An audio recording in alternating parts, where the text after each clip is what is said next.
Pada tahun 218 sebelum Masehi, dunia Romawi sedang berada di ambang sebuah perang besar, Perang Punisia kedua melawan Kartago. Hannibal dari Kartago sudah mulai bergerak menyeberangi pegunungan Alpen. Sementara Senat Roma menyiapkan pasukan besar untuk menghadapi ancaman di utara Italia dan Hispania. Situasi penuh ketegangan ini diperburuk oleh serangkaian prodigia, tanda-tanda aneh yang diyakini sebagai peringatan dari para dewa. Salah satu yang paling mencolok adalah kesaksian tentang perisai-perisai bercahaya di langit di atas Roma. Bentuknya digambarkan menyerupai Clypeus, perisai bundar khas prajurit Romawi, tampak mengambang di angkasa. Bagi masyarakat Romawi, peristiwa itu bukan sekadar fenomena langit, melainkan isyarat ilahi yang tak bisa diabaikan. Ketika kabar menyebar, rakyat diliputi ketakutan dan kecemasan. Roma adalah masyarakat religius. Mereka percaya bahwa dewa-dewa selalu mengirim pertanda sebelum peristiwa besar. Laporan tentang perisai di langit muncul di tengah berita buruk lain, hujan batu, hewan cacat lahir, dan suara gaib. Semua itu menambah keyakinan rakyat bahwa para dewa murka.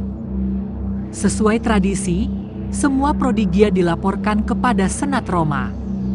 Senat lalu menyerahkannya kepada para pontifex, pendeta negara, dan haruspex, penafsir pertanda. Fenomena perisai mengambang dianggap sebagai peringatan serius menjelang perang. Senat memerintahkan serangkaian ritus penebusan, piakula, agar kemarahan para dewa mereda. Kisah tersebut dicatat oleh Titus Livius Livy dalam karyanya Ab Urbe Condita. Ia menuliskan laporan tentang fenomena aneh yang terlihat di langit. Menurut catatan Livy, masyarakat Roma menyaksikan sesuatu yang mereka sebut sebagai perisai-perisai mengambang, Clypei volantes, sering diterjemahkan sebagai flying shields.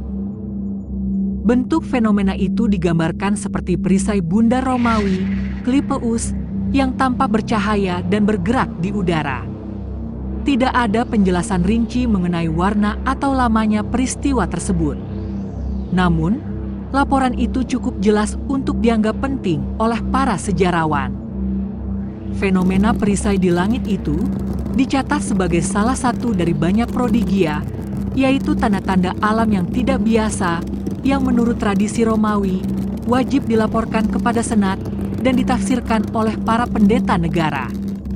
Catatan Livy juga menyebutkan berbagai keanehan lain pada tahun yang sama, hujan batu, binatang yang lahir cacat, suara gaib, hingga matahari yang tampak redup. Semua ini dianggap sebagai isyarat ilahi menjelang pecahnya perang besar. Para sejarawan modern melihat laporan ini sebagai cerminan budaya religius dan politik Roma. Kejadian langit yang tidak bisa dijelaskan kerap ditulis dalam bentuk yang dapat dimengerti masyarakat kala itu.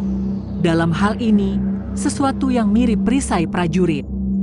Karena masyarakat Romawi sangat militeristik, perumpamaan dengan perisai memberi makna simbolik bahwa para dewa ikut campur dalam urusan perang.